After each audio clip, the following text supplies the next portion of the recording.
Home 411 on your hometown station, AM 1220 KHTS. Speaking with Randal Winter of Randal Winter Construction. You can, of course, go to constructionsantaclarita.com for more information.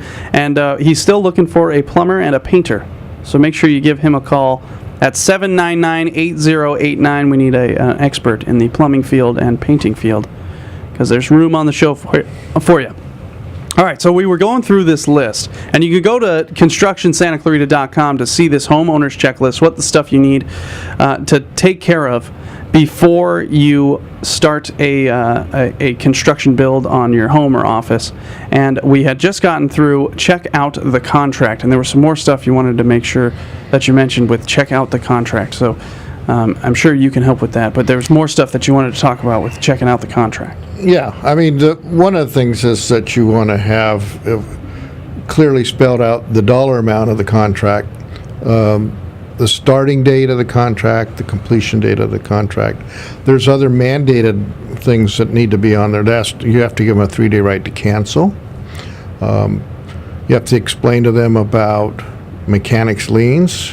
You know, contractor can do work on your project at your house or at your commercial building, and one of the subs or the material suppliers have a right to lien your property if they don't get paid by the contractor, even though you paid the contractor. Oh, okay. So there's a whole paragraph or two on the contract, at least the home improvement contract that's mandated by the State Contractors License Board, that needs to be on there, and it explains it to you. So you want to ask the contractor for unconditional releases at the end of the job and conditional releases during the job as it progresses, as they pay. Okay, and so the question I have is, will you sit there and go through with your client, like the stuff in the contract? Yeah. Okay. I actually have the contract on a computer in the office, and I invite my clients up after I give them the estimate. They decide they want to go with me. Okay. They see the breakdown estimate. They go through it in my office with me.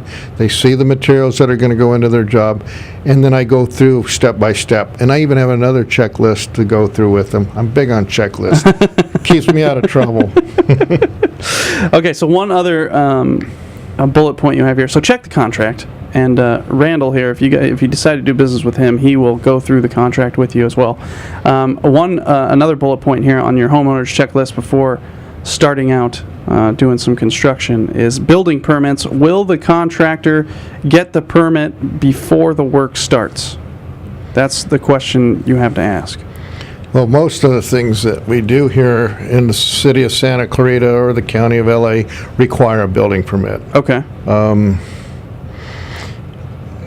I like a second set of eyes looking at my work. I can't be on the job 24/7.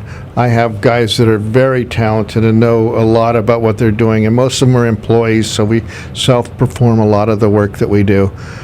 But I had an inspection, LA inspection, the other day out in Porter Ranch, and one of the new guys, he put up green board on the ceiling in the bathroom. Well, you can't put that. I knew that. But I wasn't there, and they're going to tape right after that. So the inspector caught it. I mean, he noticed it. Yeah. And that was good. I mean, it's a good thing to know those things. So okay. You never know. Can you start construction without building permits? Because I know in Santa Clarita, No. You need to get the permits before. Okay. It's pretty embarrassing to get caught not having a permit. I haven't.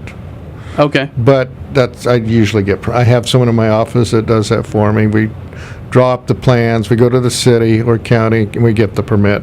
It's a small price for the extra set of eyes. They come out, they check the job at various stages. It's called building and safety. I mean, they're looking out for your safety. Some a little more than you need to, but you know what is funny, Kyle, is that sometimes people don't want to get a permit because they're afraid it's going to increase the value of their property tax or the cost to them, and that's not true. Oh, really? Yeah. So I say get a permit. It's just easier. Yeah. You could have 1 day delay because you're waiting, and then the city's been pretty busy. County's not as busy, but the city's been pretty busy, and we actually had a couple weeks ago where I had to wait 2 days for the inspector to come out, and you can't proceed to the next step. You can't cover things up. Yeah. but better to have a delay and have them see something you missed. Rather than be halfway done with the work. Yeah, because if you miss something that's critical, it's going to cost who? Yeah. It's going to cost the contractor. So I don't want to pay the money to undo something that I could have had someone catch. 99% of the time I catch it. I go back and catch things even after inspectors because I don't cover. I don't let my guys cover. Yeah. That drywall, they went and they put it up, and they had it screwed to the ceiling, and the inspector showed up and he said it was the wrong one. I was like, oh, I wasn't even there yet. Yeah. So before it went up, I checked all the plumbing. Everything was great. Yeah. But my son, well, actually, it was a new guy was training. I had him out there delivering the material, and he delivered green board instead of the whiteboard. So, Oh, man. it happens. Yeah. Just long as someone's checking and they correct it before it's too late. Yeah. But the city, the second set of eyes, there are new codes that are coming all the time. I recommend it as a small price to pay, and what it's going to save you is there's certain. I go into houses. People have added rooms, they've added kitchens, they've done so many patio covers. I remember after the earthquake going on a job, the insurance company wouldn't cover the patio cover that had fallen down because it wasn't permitted. No kidding. And I'm pretty sure they may not cover it if there's a fire. So something to think about. Yeah. It's a small fee to pay for a little extra insurance, that second set of eyes.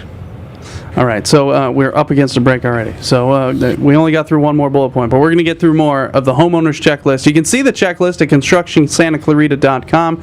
This is the Home 411 show with Randal Winter on your hometown station AM 1220 KHTF.